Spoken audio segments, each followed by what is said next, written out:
Khawatir. Farel menggenggam mesra tangan Sila sementara Sila hanya tersenyum ke arah Farel. Mereka bergandengan tangan keluar dari kamar menuju meja makan.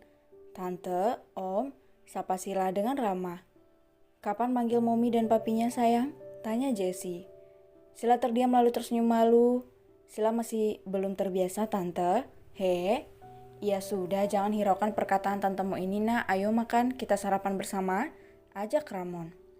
Farel membukakan tempat duduk untuk Sila. Bukannya Sila yang melayani Farel, posisinya terbalik. Farel lah yang mengambilkan segala sarapan untuk Sila.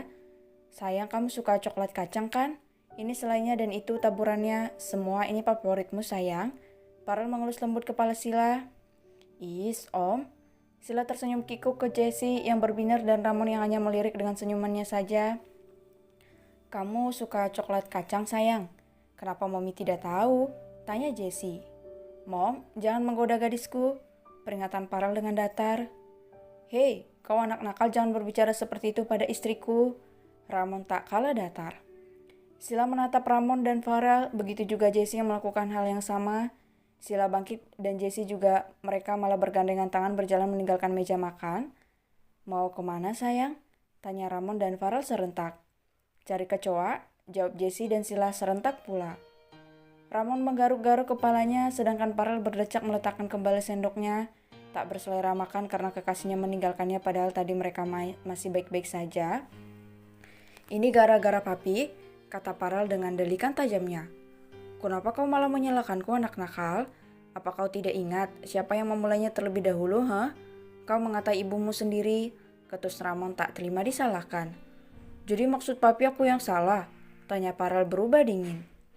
Tentu saja kau yang salah, jadi menurutmu papi yang salah, ketus Ramon dengan acuh. Farel berdiri dari duduknya dan berjalan menuju dapur. Ramon pun tak mau kalah, mereka sempat-sempatnya bercekcok mulut dengan aura dingin saat menuju dapur mengikuti pujaan hati masing-masing. Farel bekerja seperti biasa sementara Sila juga berkarir. Berkat filmnya itu, Sila banyak mendapatkan tawaran iklan di mana-mana.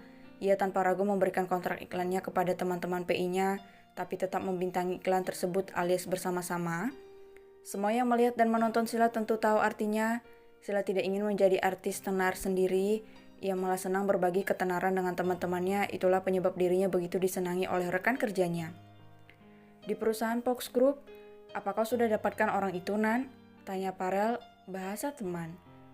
Belum tuan, sepertinya dia orang yang pernah dekat dengan Anda.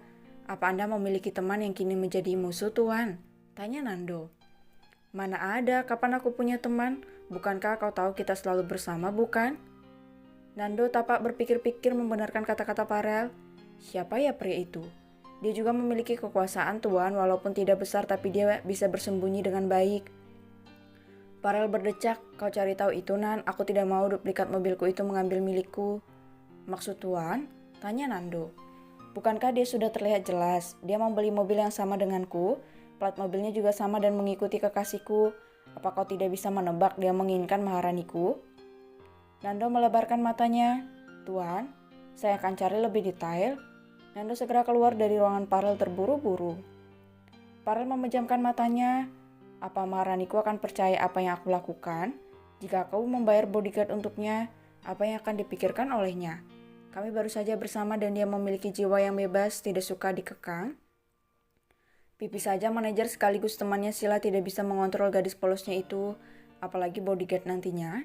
Yang ada kekasihnya akan terus saja main kabur-kaburan hingga Sila semakin tidak terawasi. Tentu hal itu semakin membahayakan bagi Sila. Pengawal bayangan, apa ada ya?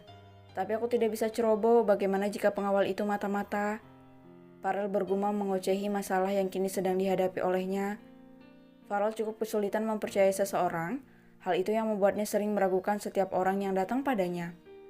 Sementara di tempat lain, Sila mengerutkan keningnya saat seseorang mengatakan Sila harus menemui dia. Kenapa aku harus menemuinya? Apa Om Rapan? Tapi setauku tidak pernah melihatmu bekerja di tempat Om Rapan. Siapa kamu? Tanya Sila. Saya pekerja baru, Nona, ujar pria itu dengan sopan.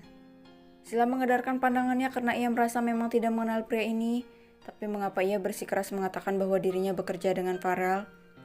Sejak saat dirinya diikuti oleh mobil yang mirip dengan milik kekasihnya, Sila menjadi sering mencurigai siapapun. Ya sudah, kau keluarlah, aku harus selesaikan iklan ini lebih cepat dan menyusulmu, tunggu di mobilku, pinta Sila. Pria itu mengangguk percaya lalu pergi dari sana menuju mobil Sila. Sila berlari kecil ke pintu ruangannya lalu menguncinya rapat-rapat. Sila meraba ponselnya dan menelpon Farel. Om Rafan, nama kontak Farel di ponsel Sila. Om, sapa Sila berbisik. Iya sayang, kamu merindukanku? Tanya Farel di tengah rapat tanpa peduli karyawannya tengah menatap ke arah Farel dengan tatapan tak percaya, iri, kagum, dan lainnya. Aku dapat kabar dari seorang pria, katanya aku harus menemui dia. Apa Om menyuruhnya untukku? Tanya Sila dengan serius dan berbisik.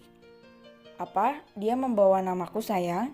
Tanya Farel berdiri dari duduknya menggebrak meja seketika. Bukan Om yang nyuruh? Tanya Sila serius. Jangan ikuti orang itu sayang, aku akan segera menyuruh seseorang mengikuti pria itu. Apa kamu tahu di mana dia sekarang? Tanya Farel berusaha senang mungkin karena jika ia marah Sila bisa takut padahal marahnya bukan pada Sila melainkan pada orang itu. Dia di mobilku Om, jawab Sila.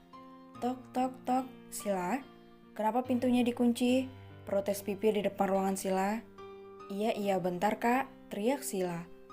Udah Om, aku harus syuting, cepatlah datang. Sila mematikan panggilan teleponnya dengan cepat. Farel dengan cepat meninggalkan ruangan rapatnya. Nando segera mengatasinya lalu berlari menyusul Farel. Ada apa ini? Apa pria misterius itu juga? Sebenarnya apa mau pria itu? Batin Nando penasaran. Sila syuting seperti biasa dan tak lama kemudian Farel datang dengan penampilan culunnya bersama dengan Nando yang memakai wig panjang serta kacamata hitam. Sila yang mengenal Farel segera memberi kode untuk masuk ke ruangan belakang.